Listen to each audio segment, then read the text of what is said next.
Tome 2, module 9, Loi d'adoration, guide d'étude numéro 2, la prière, importance, efficacité et action. L'esprit Manod, dans un message existant dans l'Évangile selon le spiritisme, affirme « Le premier devoir de toute créature humaine, le premier acte qui doit signaler pour elle le retour à la vie active de chaque jour, c'est la prière. Vous priez presque tous, mais combien peu savent prier ? Qu'importe au Seigneur les phrases que vous reliez les unes aux autres machinalement, parce que vous en avez l'habitude, que c'est un devoir que vous remplissez et que, comme tout devoir, il vous pèse. La prière du chrétien, du spirit de quelque culte que ce soit, doit être faite dès que l'esprit a repris le joug de la chair.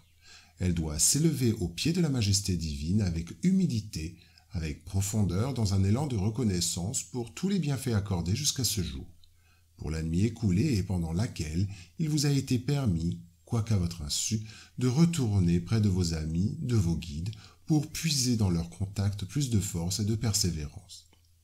Elle doit s'élever humble au pied du Seigneur, pour lui recommander votre faiblesse, lui demander son appui, son indulgence, sa miséricorde. Elle doit être profonde, car c'est votre âme qui doit s'élever vers le Créateur, qui doit se transfigurer, comme Jésus au Tabor, et parvenir blanche et rayonnante d'espoir et d'amour. La prière est un acte d'adoration. Prier Dieu, c'est penser à lui. C'est se rapprocher de lui. C'est se mettre en communication avec lui. Par la prière, on peut se proposer 3 choses. Louer, demander, remercier. C'est une invocation. Par elle, on se met en rapport de pensée avec l'être auquel on s'adresse. On peut prier pour soi-même ou pour autrui, pour les vivants ou pour les morts. Les prières adressées à Dieu sont entendues des esprits chargés de l'exécution de ses volontés. Celles qui sont adressées aux bons esprits sont reportées à Dieu. Lorsqu'on prie d'autres êtres que Dieu, ce n'est qu'à titre d'intermédiaire, d'intercesseur, car rien ne peut se faire sans la volonté de Dieu. L'esprit de Manod nous conseille aussi. Vous devez prier sans cesse, sans pour cela vous retirer dans votre oratoire ou vous jeter à genoux dans les places publiques. La prière de la journée, c'est l'accomplissement de vos devoirs sans exception, de quelque nature qu'ils soient. N'est-ce pas un acte d'amour envers le Seigneur que d'assister vos frères dans un besoin quelconque, moral ou physique ? N'est-ce pas faire un acte de reconnaissance que d'élever votre pensée vers lui quand un bonheur vous arrive, qu'un accident est évité, qu'une contrariété même vous effleure seulement si vous dites par la pensée « Soyez béni, mon Père ». N'est-ce pas un acte de contrition que de vous humilier devant le juge suprême quand vous sentez que vous avez failli, ne fût-ce que par une pensée fugitive, et de lui dire « Pardonnez-moi, mon Dieu, car j'ai péché ». Par orgueil, par égoïsme ou par manque de charité. Donnez-moi la force de ne plus faillir et le courage de réparer. Ceci est indépendant des prières régulières du matin et du soir et des jours consacrés. Mais comme vous le voyez, la prière peut être de tous les instants, sans apporter aucune interruption à vos travaux. Léon Denis affirme que la prière doit être un épanchement intime de l'âme à Dieu, un entretien solitaire, une méditation toujours utile, souvent féconde. C'est le refuge par excellence des affligés des cœurs meurtris. Aux heures d'accablement, de déchirement intérieur et de désespoir, qui n'a trouvé dans la prière le calme et le réconfort, ou tout au moins un adoucissement à ses maux, un dialogue mystérieux s'établit entre l'âme souffrante et la puissante évoquée. L'âme expose ses angoisses, ses défaillances, elle implore secours, appui, indulgence. Et alors, dans le sanctuaire de la conscience, une voix secrète répond « La voix de celui d'où proviennent toute force pour les luttes de ce monde, tout baume pour nos blessures, toute lumière pour nos incertitudes. » Et cette voix console, relève, persuade. Elle fait descendre en nous le courage, la soumission, la résignation stoïque. Nous nous relevons moins tristes, moins accablés. Un rayon de soleil divin à lui en notre âme y a fait éclore l'espérance.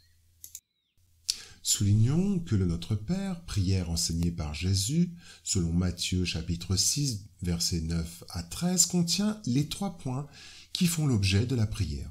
Louer, demander et remercier. Le Notre Père représente le plus parfait modèle de concision, véritable chef-d'œuvre de sublimité dans sa simplicité.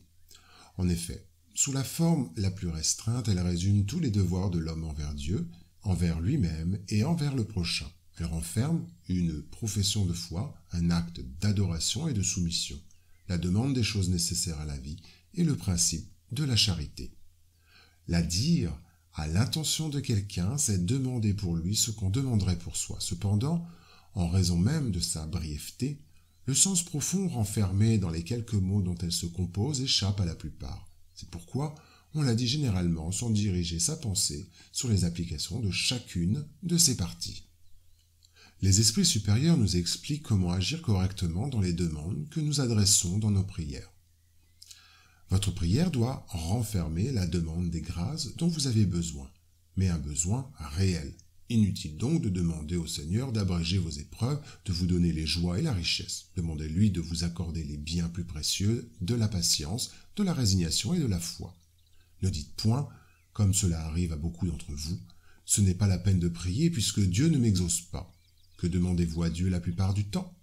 Avez-vous souvent pensé à lui demander votre amélioration morale? Oh non, très peu.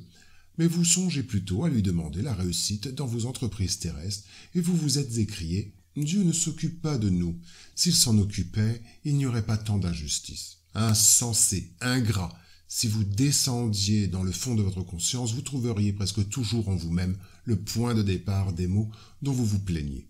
Demandez donc, avant toute chose, votre amélioration, et vous verrez quel torrent de grâce et de consolation se répandra sur vous. La prière est donc d'une importance capitale dans toute situation. Par la prière, l'homme appelle à lui le concours des bons esprits qui viennent le soutenir dans les bonnes résolutions et lui inspirent de bonnes pensées. Il acquiert ainsi la force morale nécessaire pour vaincre les difficultés et rentrer dans le droit chemin s'il en est écarté. Et par là aussi, il peut détourner de lui les maux qu'il s'attirait par sa propre faute. Un homme, par exemple, voit sa santé ruinée par les excès qu'il a commis et traîne jusqu'à la fin de ses jours une vie de souffrance. A-t-il le droit de se plaindre s'il n'obtient pas sa guérison? Non, car il aurait pu trouver dans la prière la force de résister aux tentations. Admettons toutefois que l'homme ne puisse rien faire pour éviter l'occurrence de certains maux de la vie, maux qui ne sont pas liés à l'imprévoyance ou aux excès humains. Dans cette situation particulière, l'action de la prière se conçoit aisément, parce qu'elle a pour effet d'appeler l'inspiration salutaire des bons esprits, de leur demander la force de résister aux mauvaises pensées dont l'exécution peut nous être funeste. Dans ce cas-là, ce n'est pas le mal qu'ils détournent, c'est nous-mêmes qu'ils détournent de la pensée qui peut causer le mal. Ils n'entravent en rien les décrets de Dieu. Ils ne suspendent point le cours des lois de la nature. C'est nous qu'ils empêchent d'enfreindre ces lois en dirigeant notre libre arbitre, mais ils le font à notre insu, d'une manière occulte, pour ne pas enchaîner notre volonté. L'homme se trouve alors dans la position de celui qui sollicite de bons conseils et les met en pratique, mais qui est toujours libre de les suivre ou non. Dieu veut qu'il en soit ainsi pour qu'il ait la responsabilité de ses actes et lui laisser le mérite du choix entre le bien et le mal. C'est là que l'homme est toujours certain d'obtenir, s'il le demande avec ferveur, et ce à quoi peuvent surtout s'appliquer ces paroles, demandez et vous obtiendrez. La prière dénote toujours bonne volonté et compréhension, par le témoignage de notre condition d'esprit débiteur. Elle ne pourra sans doute pas modifier le cours des lois, devant laquelle nous sommes coupables à de multiples peines, mais elle rénove notre façon d'être, qui représente une plantation bénie de solidarité dans notre intérêt, ainsi qu'un vaccin contre la récidive dans le mal. De plus, la prière favorise notre rapprochement avec les grands bienfaiteurs qui veillent sur nos pas et qui nous assistent dans l'organisation d'un nouveau chemin pour une marche plus sûre. Dans tous les cas, la prière ne doit pas être un mouvement mécanique des lèvres ni un disque à répéter dans l'appareil de l'esprit. Elle est vibration, énergie, pouvoir. La créature qui prie en mobilisant ses propres forces réalise des travaux très significatifs. Un tel état psychique dévoile des forces ignorées, révèle notre origine divine et nous met en contact avec les sources supérieures. Dans cette réalisation, l'esprit, sous toute forme, peut émettre des rayons d'un pouvoir étonnant. La prière est la voix divine de l'esprit dans le grand silence. Elle ne se caractérise pas toujours par des sons articulés verbalement, mais elle est toujours un prodigieux pouvoir spirituel qui communique émotions et pensées images et idées, éliminant les obstacles, nettoyant les chemins, réformant les conceptions et améliorant le tableau mental pour réaliser le travail auquel le Père nous convoque. L'importance de la prière est facilement mise en évidence lorsque nous apprenons à faire la distinction entre réciter et prier. Réciter, c'est répéter les mots selon des formules déterminées. C'est produire de l'écho que la brise dissipe, comme la voix du clocher qui se répand dans l'espace et meurt. Prier, c'est sentir. Le sentiment est intraduisible. Il n'y a pas de mot qui le définit avec une précision absolue. Le meilleur vocabulaire du monde est pauvre pour traduire la grandeur d'un sentiment. Il n'y a pas de formule qui le contient, il n'y a pas de moule qui le renferme, il n'y a pas de modèle qui le façonne. Prier, c'est raisonner vers Dieu, affermissant ainsi notre communion avec lui. La prière est le pouvoir des fidèles. Les croyants prient. Les imposteurs et les superstitieux récitent. Les croyants prient Dieu. Les hypocrites, quand ils récitent, s'adressent à la société où ils vivent. Il est difficile de comprendre le croyant dans ses colloques avec la divinité. Les pharisiens récitaient en public pour être vus, admirés, loués.